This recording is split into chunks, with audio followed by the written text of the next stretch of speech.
Death and taxes. The only things equally certain to happen in your life as finding trolls in the comments under a YouTube video. But while doing your taxes might only keep you away from your petty online arguments with complete strangers for a few hours, death obviously means nothing else ever. No more tagging pictures, no more Google Hangouts, and no more tweets about your epic half-mile jog that, frankly, nobody cares about. So when you finally do kick the bucket and head off to the great Apple store in the sky, what happens to all that stuff? Does it just sit there until the end of the world? Is there a digital tombstone you can leave a witty meme engraved in? Or does your digital life just get cremated and disappear from the internet altogether? Great question. Email didn't really start taking off until the mid-1990s, with social media coming about 10 years later.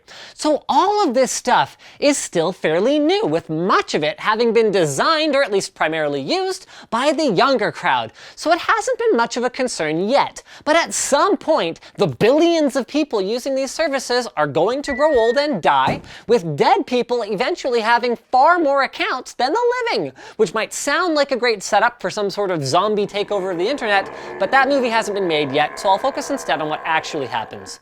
We can't cover every site and scenario, so let's just walk through a couple of the common ones, starting with Facebook.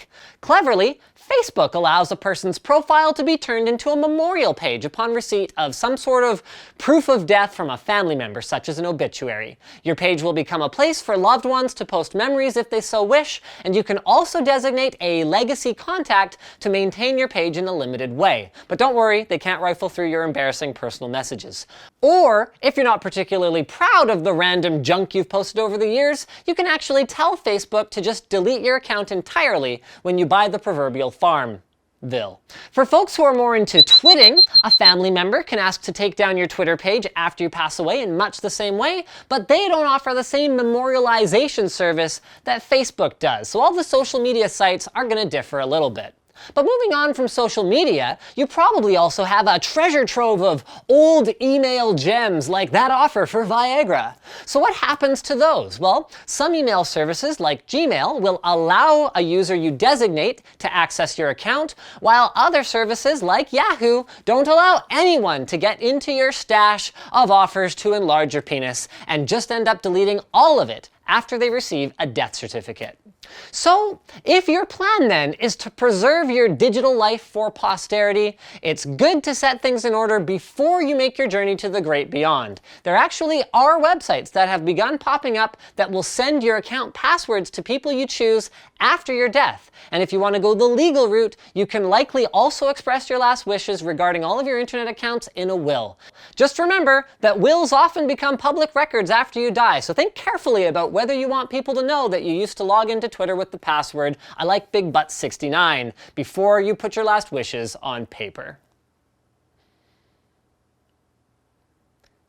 Speaking of paper, that's what I used to use whenever I didn't have Dollar Shave Club razors and I cut myself all over the... Actually, I know how to use a razor blade. I mean, there's no excuse for just like cutting yourself all over the place, but there's no denying that a high-quality, sharp razor makes it easier to do a good job of cutting your facial hair. Not your face, just your facial hair. So Dollar Shave Club is the online service that's available in the US, Canada, New Zealand, and Australia that sends you new razors and shaving supplies once every month for just a few bucks. They've got razor blades all the way up to the 6-blade executive. They've got their aftershave. They've got their shave butter. They've got their One Wipe Charlies, which are peppermint scented butt wipes for men. What those have to do with all the other shaving supplies in their repertoire?